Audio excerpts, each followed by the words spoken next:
देहरादून में national table tennis championship का आगाज सीएम पुष्कर सिंह धामी ने किया उद्घाटन। खिलाड़ियों संग टेबल टेनिस में सीएम ने आजमाया हाथ।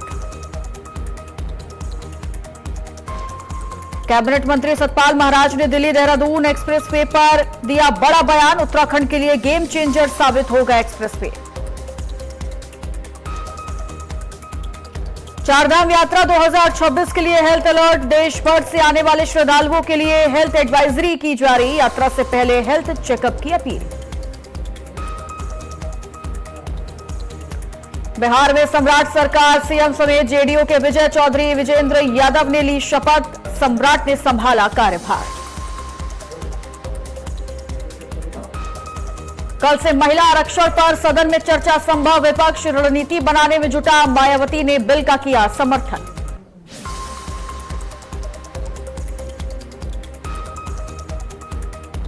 नमस्कार, स्वागत है आपका आज की खबर में। आपके साथ मैं हूं चित्रा सिंह और आप देख रहे हैं हमारा खास बुलेटिन देवभूमि। साथ ही अब आप जुड़ सकते हैं मेरे साथ मेरे सोशल मीडिया प्लेटफॉर्म से नीचे दिए गए सोशल मीडिया हैंडल के जरिए।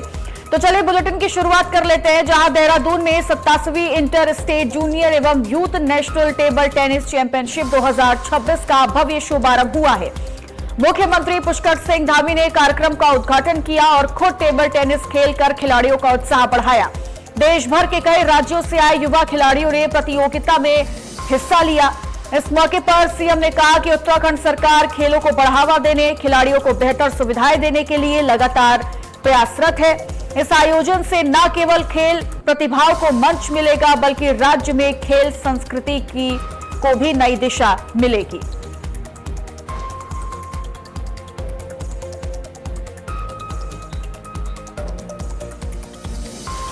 तो खिलाड़ियों के साथ मुख्यमंत्री पुष्कर सिंह धामी खुद टेबल टेनिस खेलते हुए नजर आए और उन्होंने खिलाड़ियों का उत्साह भी बढ़ाया है और खेलों को बढ़ावा देने की बात भी की है। तो नेशनल टेबल टेनिस चैंपियनशिप का देखिए आगाज हो चुका है और इस खास मौके पर सीएम धामी ने इसका उद्घाटन खुद किया और यहां पर वो खिलाड़ियों के साथ टेबल टेनिस खेलते हुए नजर आए हैं।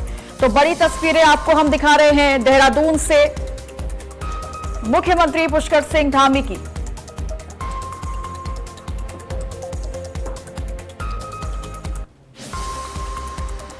तो लगातार उत्तराखंड सरकार खेलों को बढ़ावा देती है और इस लिहाज से ये तस्वीर बेहद खास मानी जा रही है, जहां मुख्यमंत्री पुष्कर सिंह धामी ने टेबल टेनिस खिलाड़ियों के साथ खेला और उनका उत्साह बढ़ाने का काम भी किया है।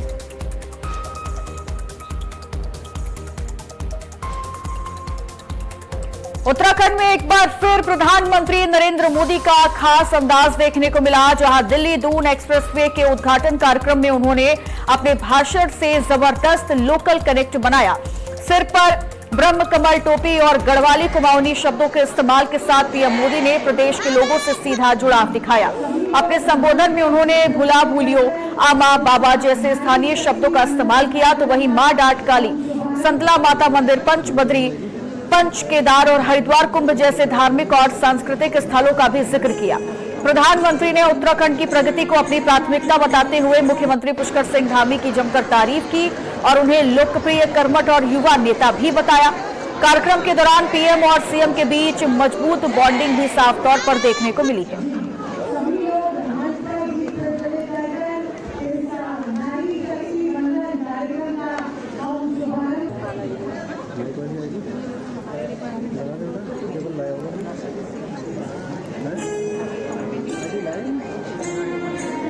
तो प्रधानमंत्री नरेंद्र मोदी एक्सप्रेसवे के उद्घाटन कार्यक्रम में पहुंचे थे, जहां उन्होंने लोगों से कनेक्ट करने की कोशिश की है और कई ऐसे देवभूमि उत्तराखंड के शब्दों का भी इस्तेमाल किया है, जिससे वो सीधा लोकल लोगों से जुड़ते हुए नजर भी आए हैं। तो मुख्यमंत्री पुष्कर सिंह धामी नारी शक्ति वंदन टाउन हॉल सम्मेलन में शामिल हुए। इस कार्यक्रम में महिला सशक्तिकरण और उनकी भागीदारी को लेकर चर्चा हुई। मुख्यमंत्री धामी ने इस दौरान महिलाओं को संबोधित करते हुए सरकार की विभिन्न योजनाओं और उपलब्धियों को साझा कर रहे हैं। साथ ही महिलाओं की आर्थिक, सामाजिक और राजनीतिक भागीदारी को और मजबूत करने पर जोर दिया जा रहा है। कार्यक्रम में बड़ी संख्या में महिलाओं की मौजूदगी देखने को मिल रही है, जहां नारी शक्ति को सम्मान और प्रोत्साहन देने का संदेश दिया जा रहा है। प्रदेश के मैं देख रहा हूं कि प्रदेश के कोने कोने से आप सब पधारे हैं यहाँ पर, और जिन 10 बहनों को मुझे अभी यहाँ पर सम्मानित करने का शुभ अवसर प्राप्त हुआ, जिन्होंने विभिन्न क्षेत्रों में अपने उत्कृष्ट कार्य किए हैं, ऐसी सभी मातृशक्ति, प्रदेश से आई हुई सभी कोने कोने से पधारी हुई मातृशक्ति को मैं कोटि कोटि सभी को, आप सभी को प्रणाम करता हूं, आप सबको नमन करता हूं।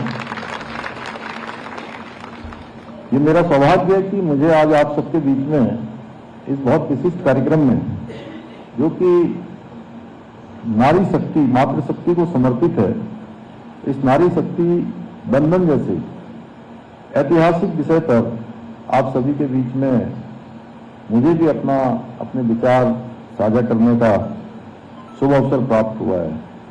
आज के इस अवसर पर मैं इस महत्वपूर्ण विषय पर एक कार्यशाला आयोजित करने के लिए उत्तराखंड राज्य महिला आयोग को साधुवाद देता हूं, विशेष रूप से कि उन्होंने बहुत मुझे जानकारी है कि बहुत कम समय में, बहुत शॉर्ट नोटिस में, सावित्री जी बहुत शॉर्ट नोटिस में इन्होंने ये कार्यक्रम आयोजित किया है।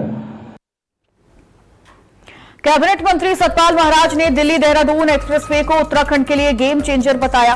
प्रधानमंत्री नरेंद्र मोदी द्वारा लोकार्पित करीब 12,000 करोड़ रुपए की लागत से बने 210 किलोमीटर लंबे इस एक्सप्रेसवे को उन्होंने राज्य के विकास की दिशा में ऐतिहासिक कदम कहा है। महाराज के मुताबिक इस एक्सप्रेसवे ने दिल्ली और देहरादून के बीच दूरी के साथ साथ मनोवैज्ञानिक दूरी को भी खत्म कर दिया। इससे पर्यटन, व्यापार, रोजगार और शिक्षा जैसे क्षेत्रों में जबरदस्त बढ़ोतरी होगी। उन्होंने दावा किया कि एक्सप्रेसवे से हर साल करीब 1 करोड़ अतिरिक्त पर्यटक उत्तराखंड आएंगे, जिससे होटल, होम स्टे और ट्रांसपोर्ट सेक्टर में तेजी आएगी। खास बात यह है कि प्रोजेक्ट के तहत बना 12 किलोमीटर लंबा ग्रीन कॉरिडोर एशिया का सबसे लंबा कॉरिडोर है, जिससे वन्य जीवों की आवाजाही भी सुरक्षित हो सकेगी।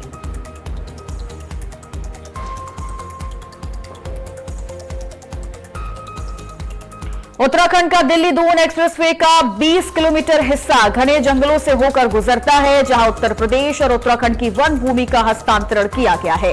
इस परियोजना की खास बात यह है कि यहां कॉरिडोर के निर्माण से वन्य जीवों का आवागमन ज्यादा सुरक्षित और सुगम हो गया है। हाथी, नीलगाय, सांभर और तेंदुआ जैसे जानवर इस कॉरिडोर का इस्तेमाल कर रहे हैं। साथ ही इस प्रोजेक्ट से प्रदूषण में कमी, ईंधन की बचत और कार्बन उत्सर्जन में गिरावट जैसे बड़े पर्यावरणीय लाभ भी सामने आए हैं।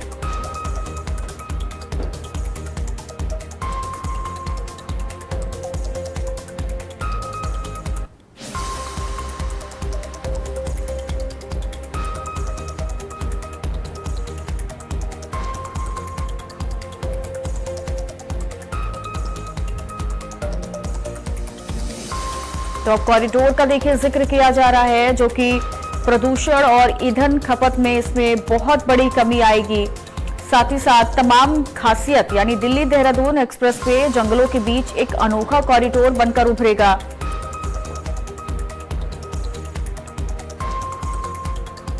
खबर देहरादून से है, जहां प्रधानमंत्री नरेंद्र मोदी के दौरे के दौरान दून पुलिस की शानदार कार्यशैली देखने को मिली। वीवीआईपी ड्यूटी से पहले एसएसपी देहरादून प्रमेंद्र सिंह डोभाल ने पुलिस कर्मियों की ब्रीफिंग कर उनमें जोश भरा और सतर्कता के साथ ड्यूटी निभाने के निर्देश दिए। खास बात यह रही कि पहली बार वीवीआईपी ड्यूटी में शामिल हुए रिक्रूट पुलिस कर्मियों को भी मोटिवेट किया गया, तो वही अनुभवी पुलिस कर्मियों को अपने अनुभव का पूरा इस्तेमाल करने की सलाह दी गई। एसएसपी के इस मोटिवेशन का असर ड्यूटी के दौरान साफ नजर आया, जहां नए जोश और पुराने अनुभव के बेहतरीन तालमेल से पूरा वीवीआईपी कार्यक्रम सफलतापूर्वक और सुरक्षित तरीके से संपन्न हुआ।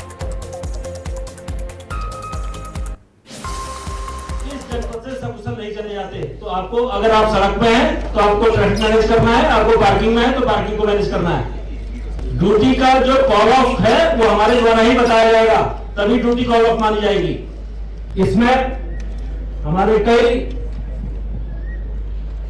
जो अभी नए भर्ती सब इंस्पेक्टर्स हैं और आरक्षी हैं, वो भी इसका हिस्सा होंगे। वो पहली बार माननीय प्रधानमंत्री जी की अति विशेष जो सुरक्षा है और उसका हिस्सा बनेंगे।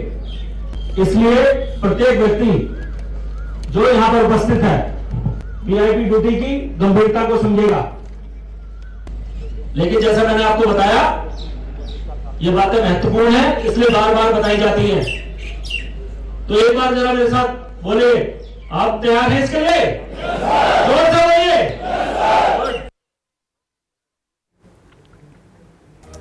धर्मनगरी हरिद्वार में महाकुंभ 2027 की तैयारियां अब और तेज हो गई हैं। आज से ठीक एक साल बाद यानी 14 अप्रैल 2027 को पहला अमृत स्नान होना है, जिसे लेकर मेला प्रशासन पूरी तरह एक्शन मोड में आ चुका है। बैसाखी के पावन अवसर पर मेलाधिकारी सोनिका मीणा ने हर की पैड़ी पहुंचकर मां गंगा का आशीर्वाद लिया और फिर व्यवस्थाओं का जायजा भी लिया। निरीक्षण के दौरान हर की पैड़ी के साथ साथ हिल बाईपास, मनसा देवी मार्ग, मोतीचूर और हरिद्वार रेलवे स्टेशन जैसे संवेदनशील इलाकों का दौरा किया गया। प्रशासन ने कुंभ 2027 के लिए माइक्रो प्लान तैयार किया है, जिसमें हर विभाग के लिए तय सीमा निर्धारित की गई है। अधिकारियों का कहना है कि करोड़ों श्रद्धालुओं को सुरक्षित, स्वच्छ और सुगम स्नान का अनुभव देना प्राथमिकता है।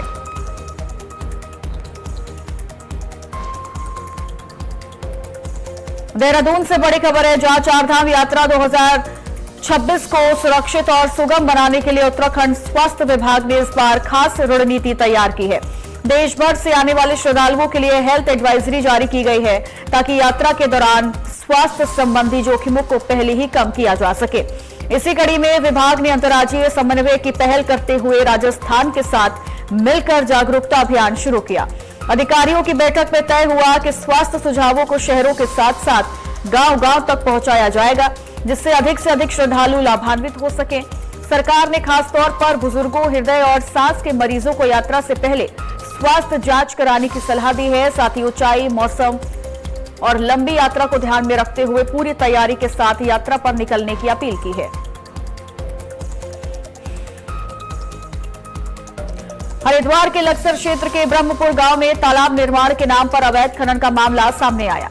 आरोप है कि उपजाऊ कृषि भूमि के बीच 60 से 70 फीट गहरे गड्ढे खोदकर मिट्टी निकाली जा रही है। स्थानीय लोगों ने इसमें प्रशासन की मिलीभगत के आरोप लगाए। ग्रामीणों ने डीएम से शिकायत कर मामले की जांच की और सख्त कार्रवाई की मांग की है। ग्रामीणों का कहना है कि मौके पर वास्तविक तालाब निर्माण या मत्स्य पालन जैसी गतिविधि नहीं दिख रही है।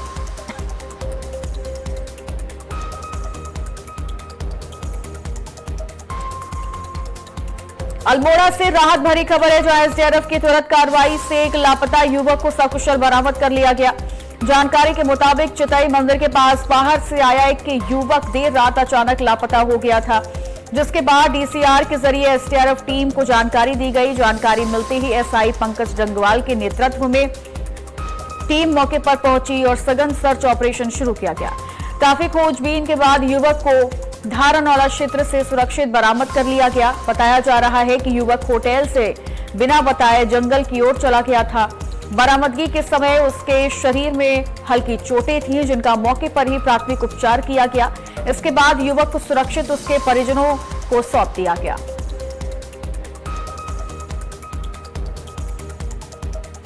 नई टिहरी के डैम साइट क्षेत्र में एक दर्दनाक हादसे की खबर सामने आई है। यहां स्कूटी सवार युवक गहरी खाई में गिर गया।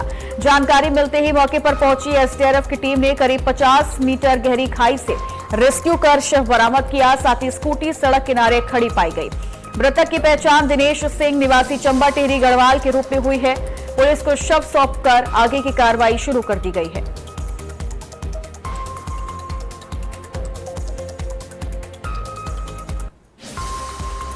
धीरे धीरे आराम से। नैनीताल में आयोजित हिम शिखर लोकोत्सव के तहत आरोह सांस्कृतिक कला समिति के कलाकारों ने शानदार सांस्कृतिक कार्यक्रम प्रस्तुत किया। मुख्य अतिथियों ने दीप प्रज्वलित कर कार्यक्रम का शुभारंभ किया।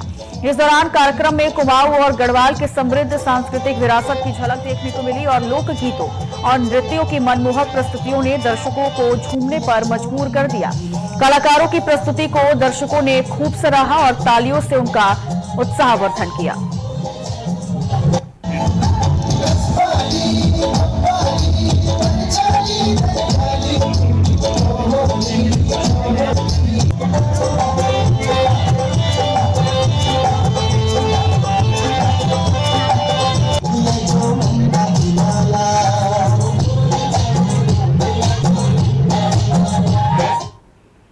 खबर खबर लक्सर से है, जहां पुलिस ने भोगपुर मंदिर में हुए ब्लाइंड मर्डर का महज 48 घंटे में ही खुलासा कर दिया।